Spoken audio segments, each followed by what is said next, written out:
O Matheus, ele não respondeu a minha pergunta, né? Aonde ele propõe cortar gastos. De onde nós vamos cortar esses gastos? Privatiza? Ah, Privatiza empresas. Privatizar empresas? Se o processo de privatização resolvesse algum problema, nós já teríamos resolvido os problemas, porque, digamos, por exemplo, do Rio Grande do Sul, que a única empresa que sobrou foi o Banrisul. E se privatiza também? Esse é um problema, né, Matheus? Por privatização, quem ganha com a privatização é o setor financeiro. Né? A questão fundamental, tá, é que quais são, digamos assim, primeira questão, qual é a causa fundamental do aumento da taxa de câmbio? Os juros no governo dos Estados Unidos. Nós tivemos uma série de aumento de incertezas, tanto nos Estados Unidos, quanto na América Latina, como no mundo ao longo do ano. Esse não foi um ano muito fácil. Por exemplo, né, nós tivemos uma guerra no longo do ano. Isso causa, tá, efeitos importantes de aumento de incerteza e que acabam refletindo, né, em aumento de juros nos Estados Unidos e, com isso, desvalorização cambial das demais moedas no resto do mundo. Associado a isso, nós temos uma questão, né, doméstica aqui, né, e uma questão muito importante, no meu entender, que explica essa parte da especulação que está acontecendo. Né? O presidente do Banco Central vai ser mudado esse ano. O que o mercado está tentando fazer é mandar um recado ao governo Lula, dizendo o seguinte: vocês têm que indicar um presidente do Banco Central que a gente aceita. Se vocês não indicarem um presidente do Banco Central que vai jogar contra os nossos interesses, olha o que está acontecendo com o câmbio. Esse é um aspecto importante, um aspecto político, que não tem nada a ver com a questão fiscal. Porque o que determina, digamos assim, qual o problema fundamental da taxa de câmbio permanecer a 6,70% ou ir a 7%? Porque a taxa de câmbio, a desvalorização cambial, ela provoca um aumento da inflação. Certo? Essa é a grande consequência negativa da desvalorização cambial. Ela também tem um aspecto positivo, porque ela torna a economia nacional mais competitiva do ponto de vista internacional. Sim. Bom, e lembrando que o presidente do Banco Central vai ser trocado no final do ano. Exatamente. Né? Matheus, você concorda com o professor que pode estar havendo um recado aí do mercado para o presidente, para que se escolha um presidente de Banco Central que esteja eventualmente alinhado ao que a gente acredita, e o que seria isso? Não concordo, né? Evidentemente. Bom, mas deixa eu voltar a um ponto da gestão pública ali, né? Bom, a questão é assim, privatização, eu acho que elas mostram que o Estado quer ser eficiente, né? Olha quantos ministérios foram criados ao longo desse ano no governo Lula, né? Pô, isso já mostra que é um governo que é um governo estatizante, que é um governo que quer usar da máquina pública, do dinheiro dos contribuintes, não o dinheiro do governo, né? O governo não produz nada, quem produz são as pessoas que pagam impostos e pagam em demasia. O governo pega isso e quer se apropriar, então, de um crescimento que ele disse que é dele, né? De um desenvolvimento que ele disse que é dele. Bom, mas para que fazer isso, né? Quando a gente olha, por exemplo, políticas de crédito, quase 50% do crédito do Brasil ele é um crédito direcionado, não é um crédito livre. Né? Isso faz com que a gente tenha uma necessidade de ter um juro mais alto, porque a gente controla parte do juro. Né?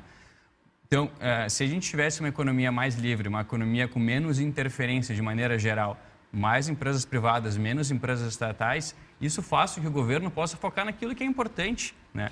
Que é a segurança, que é a saúde, que é, vamos dizer assim, o bem-estar da população, e que não deve fazer. Por que o governo tem que ter um banco? Por que o governo tem que ter empresa estatal? Por que tem que ter uma empresa aérea? Isso não é papel de governo. O papel de governo é aquilo de cuidar daquilo que a iniciativa privada não pode atender. Por que o governo tem que ter uma empresa que administra rodovias aqui no estado? Por que tem que ter outras empresas, enfim? João Matheus, o fato da privatização por si só torna essa empresa mais eficiente? Eu acho que sim, né? À medida que a empresa privada ela visa o lucro e essa é a forma de remuneração do acionista, do que alguém que botou dinheiro lá, isso naturalmente faz com que ele queira ser eficiente e gere o lucro, né?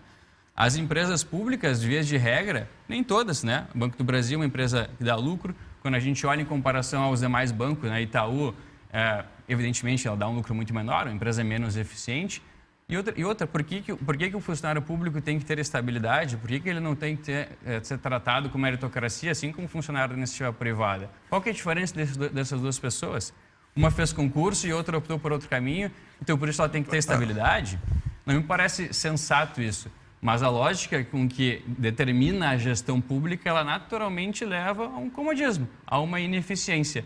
E isso faz com que cada vez a gente tenha mais gasto público para sustentar, né, vamos dizer assim, a máquina pública. Se a gente tivesse uma máquina pública menor, a gente teria melhores condições. Só, já passo aqui a palavra para o professor, que ele já está aqui se remexendo na cadeira, mas lembrando, chegamos na privatização, porque uma das sugestões colocadas aqui desse lado direito da bancada, como uma forma de conter o gasto público, e o contendo o gasto público ajuda na inflação, ajuda na questão do dólar.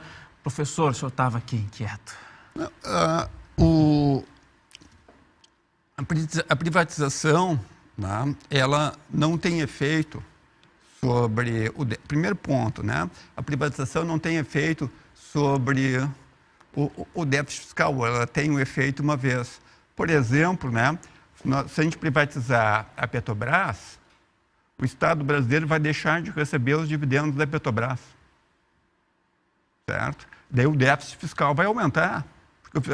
Né? Então, digamos, o argumento levantado aqui pelo Matheus deixa de fazer sentido. Né? Como também, eu acho, a visão do Matheus, tá? Que o Matheus traz aqui, é uma visão que foi muito prevalecente nos Estados Unidos e na Europa, tá? Entre, né, a década de 80 e até o final da década passada, né, meados da década passada, uma visão que eu chamei assim, digamos, dentro de uma tradição liberal ou neoliberal da economia. Né? Quando a gente, né, digamos, o Trump já representa uma mudança importante nessa visão. Né? O que o Trump diz? Faça a América grande novamente. Significa o quê? Está rompendo com uma visão, né, que o mercado é melhor, tem as melhores soluções. Né? O governo Biden, ele faz agora, nessa competição, nessa concorrência, né, com a China, né, ele vai tomar várias medidas, né, primeiro para reduzir a capacidade concorrencial da China e depois para atrair a produção para dentro da economia dos Estados Unidos, né, como foi a política, né, do governo americano, por exemplo, para a produção de chips. Né.